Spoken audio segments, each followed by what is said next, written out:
इस वक्त मैं भिंडी की तैयारी कर रही हूँ। ये शीरी की न्याज के लिए है। आपको याद होगा कल ही हम लोगों ने कोफ्ते जो है वो बना के कच्चे रख लिए थे, वो मैंने फ्रिज में रख दिए हुए हैं। और हमने कल शीर खुरमा भी तैयार कर लिया था, वो भी मैं आज आपको उसकी फ़ाइनल लुक दिखाती हूँ। वही जैसे हमने तैयार किया था, आपने देखा होगा जब मैं वो शीर खुरमा वगैरह उसमें डाल रही थी। और अब मैं भिंडी तैयार कर रही हूँ, हाफ़ डन करके दूँगी, बाकी आगे तो शीरी खुद ही बनाएंगी अपने तरीके से। तो यहाँ पे भिंडी जो हमने ये फ्रोज़न वाली ली थी, ये काट काट के मैंने यहाँ पे छन्नी में डालनी शुरू कर दी है, ताकि इसके अंदर जो भी थोड़ा बहुत पानी जो भी इसने छोड़ना है वो निकल जाए इसका। यहाँ पे ज़ीरा जो है ये इसके अंदर डाला है।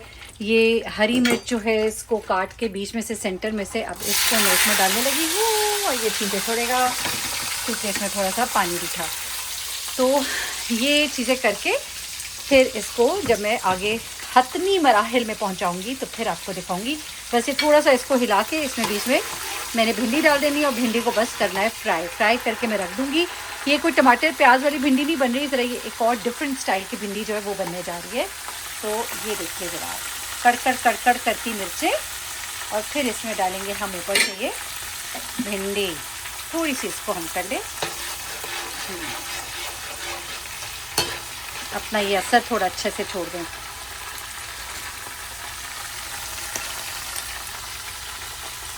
बस ये थोड़ा सा भिंडी जो है, सॉरी थोड़े से ये हरी मिर्च जो है इसको हमने यूँ कर लिया। और अब इसके अंदर हम डालेंगे भिंडी के कोई 7-8 पैकेट हैं, ये तो भी एक छन्नी में है, बाकी मैं उसमें से अब निकालती हूँ। इसको भी डालते हैं, फिर इसको करते हैं फ्राई। अच्छा, ये मैंने ना क्या किया कि मैं ये बड़ा वाला पतीला पे ले आई हूँ, और इसके अंदर मैंने इस भिंडी को डाला, वो जो सारी मैंने उसमें खुश होने रखी थी। और अब इसमें जो है ना ये ठीक बन रही है। तो बस देखिए अब क्या होता है।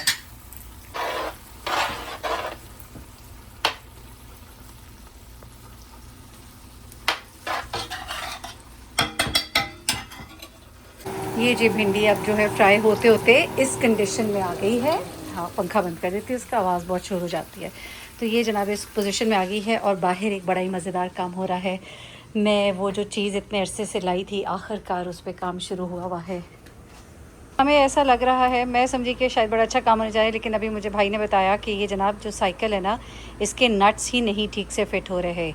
ये आपको साइकिल शायद वापस ही करनी पड़ेगी। मैं खुशी खुशी बाहर आ रही थी बताते हुए सबको ना कि ये जी आज होने वाला है हमारा काम, लेकिन आपने तो खबर ही बुरी सुना दी है।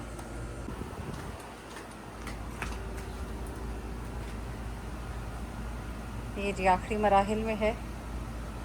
बिल्कुल भी नहीं। नहीं, ये टायर जुड़ गए ना यहाँ पे।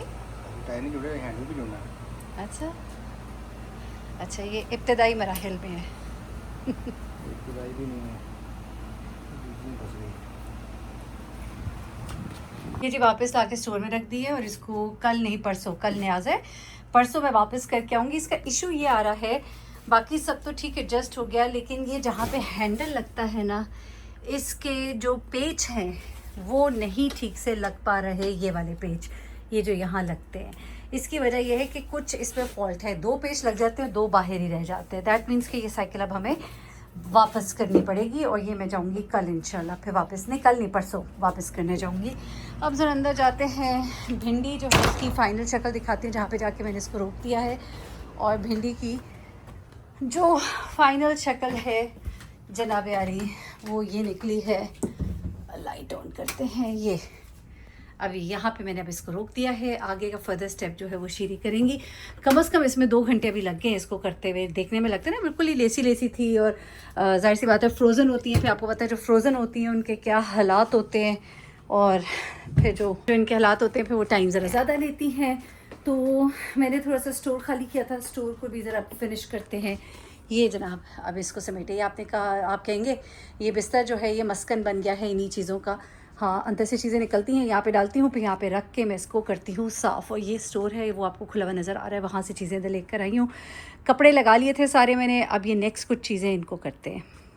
उसे मैंने जब कपड़े तय किए थे, मैं आपसे कह रही थी कि मुझे कपड़े अब तय नहीं करने, क्योंकि बार बार खोलने पड़ते हैं, करने पड़ते हैं, लेकिन फाइनली मैं इस नतीजे पे पहुंची कि नहीं, मुझे तय करके रखने पड़ेंगे। मैंने ये किया कि इस्त्री की मेज़ के साथ मैंने शर्ट्स, पैंट्स, शलवार कमीज़ें सब तय तय अलग अलग करके रख ली। जैसे इस्त्री करनी होगी साथ साथ निकालूंगी, क्योंकि इकट्ठे मुझे नहीं लगता मैं इतने इस्त्री कर सकती हूँ।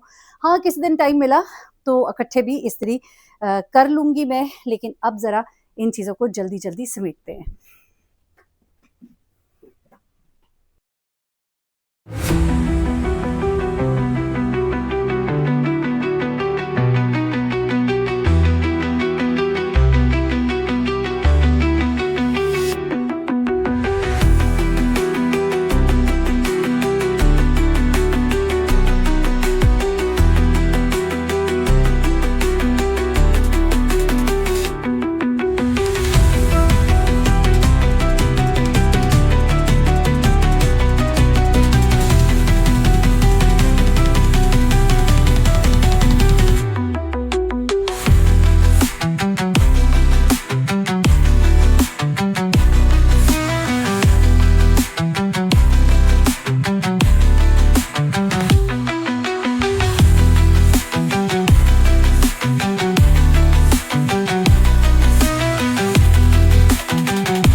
आपको ना आज अजीबो-गरीब किस्म के कॉम्बिनेशंस जो मैं खाती हूँ वो बताती हूँ।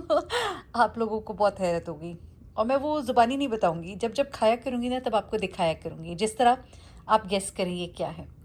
ये हैं जी हिकरी स्टिक्स हैं और ये रायता है। रायते के अंदर मैंने 2 साशे डाले हैं सुकराल के और कभी मैं चीनी भी डाल देती हूँ और फिर ये मैं मिक्स करके खाती हूँ। मुझे बड़ा ही मज़ा आता है। सही ना मीठी चटनी वाली चाट का मज़ा आता है, वो जो पापड़ी चाट टाइप होती है। तो चलिए कभी आप ट्राई करना, मुझे बताना किसी को ये पसंद आता है कि नहीं। And I have very strange combinations, जब आप लोग सुनेंगे ना आप लोग बड़े परेशान होंगे। मैं अभी खा रही थी, मैंने कहा मैं आपको ना आज ये वीडियो बना के ज़रा एक और ज़रा रात से पर्दा उठाती हूँ। मैं आपके साथ भूल गई क्योंकि कुछ कामों में लग गए। हुआ कुछ इस तरह से कि चूँकि परसों न्याज़ है और आज सेकंड डे था और आज शीरी की जॉब थी, तो वो उस तरह से टाइम नहीं लगा सकी। तो मैंने कुछ थोड़ा-सा भिंडी वगैरह तैयार कर ली।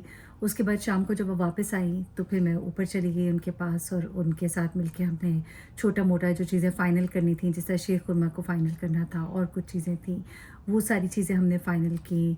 और कुछ और प्रिपरेशंस थी, मज़ीद जो फूड आइटम्स थे उनकी, वो सारा हमने किया और वो करके हमने उसको फ्रिज में कुछ रख दिया। कुछ ऐसी चीज़ें थी जो बाहर भी रखी जा सकती थी, उनको हमने बाहर रख दिया।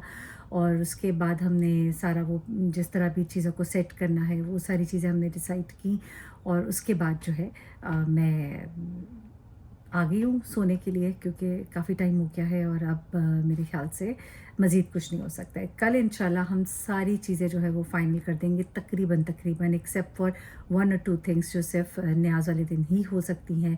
जैसा कड़ी को तड़का जो है वो आखिरी दिन ही लगेगा, लेकिन उसकी बाकी की जो प्रिपरेशंस हैं और कड़ी जो है वो आखिरी दिन ही तैयार होगी। तो इस तरह की चीज़ें जो है ये मैं आपको दिखा रही हूँ साथ-साथ कि कभी-कभी न्याज़ में आपको कितने-कितने दिन भी लग जाते हैं और फिर जो है चीज़ें हो जाती हैं माशाल्लाह। अच्छा कुछ लोगों के सवालात ये भी थे कि जी शीर खुरमा जो है वो क्यों आप इसमें देखिए, मीठा तो कोई भी मीठा ही होता है, चाहे वो शीर खुरमा हो, चाहे वो हलवा हो, चाहे वो खीर हो। तो साहिब खाना अगर शीर खुरमा रखना चाह रहे हैं तो वो इसलिए रखना चाह रहे हैं कि उनको उसका टेस्ट ज़्यादा अच्छा लगता है और वो चीज़ जो उनको ज़्यादा अच्छी लगती है वो उसको प्रेज़ेंट करना चाहते हैं। तो आई थिंक कि उसमें कोई ऐसी कबाहत नहीं है।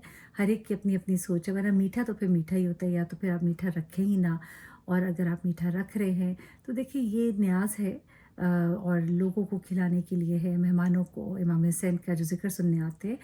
तो पॉइंट्स अगर निकालने हो तो फिर मैंने एक चीज़ नोट की है कि आपको हर चीज़ में कोई ना कोई आप नुक्ता निकाल लेते हैं। तो लोग तो ये भी कहते हैं कि न्याज़ खिलाते ही क्यों हैं? ये तो गम के दिन है। बिल्कुल गम के दिन है, लेकिन आप न्याज़ अपने घरों में हम लोग बहुत सादा खाना खाते हैं, सादा खाना बनाते हैं। जिस तरह हमारे घरों में जो पहले 10 दिन कम से कम होते हैं उसमें तो दाल, रोटी, चावल इस तरह की चीज़ें, चिकन, गोश्त, इन चीज़ों को बिल्कुल अवॉइड किया जाता है। लेकिन हाँ, न्याज़ में ये सब कुछ इसलिए दिया जाता है कि न्याज़ is not for us but for those people जो इमाम के मौला के मेहमान हैं। अच्छा, कई दफ़ा लोग कहते हैं कि मौला क्या होता है? वो भी मैं थोड़ा-सा क्लियर कर दूँ। देखिए, मौला का मतलब सरदार है। इट इज़ नॉट अस्तगफिरुल्लाह, कोई अल्लाह वहदहू ला शरीक है। अल्लाह के साथ किसी को शरीक नहीं कर सकते किसी भी अमल में। तो इसलिए ज़रा चीज़ों को थोड़ा-सा अपने विज़न को भी ब्रॉडर करें और थोड़ा-सा अपने दिल को भी वसी कीजिए। हर चीज़ में अगर बिद्दत और आप ये चीज़ें ढूँढने लगें तो फिर कोई चीज़ भी आपके लिए जो है ना, आप फिर हाथ के लिए जो दुआ भी उठाते हैं आप कहेंगे ये भी बिद्दत है, अस्तगफिरुल्लाह। मैं शायद बहुत डीप जा रही हूँ, इतना डीप मैं जाना नहीं चाहती, एक लंबी बहस है। अपनी अकीदत, अपनी मोहब्बत जो है उसको मज़बूत करें, अल्लाह की वहदानियत पर यकीन रखें और यही सब कुछ है। नबी पाक सल्लल्लाहु अलैहि वसल्लम अल्लाह के आखिरी नबी हैं, इस पर यकीन रखें, यकीन कामिल होना चाहिए। अपना बहुत ख्याल रखिएगा, दुआ में याद रखिएगा। अल्लाह हाफ़िज़।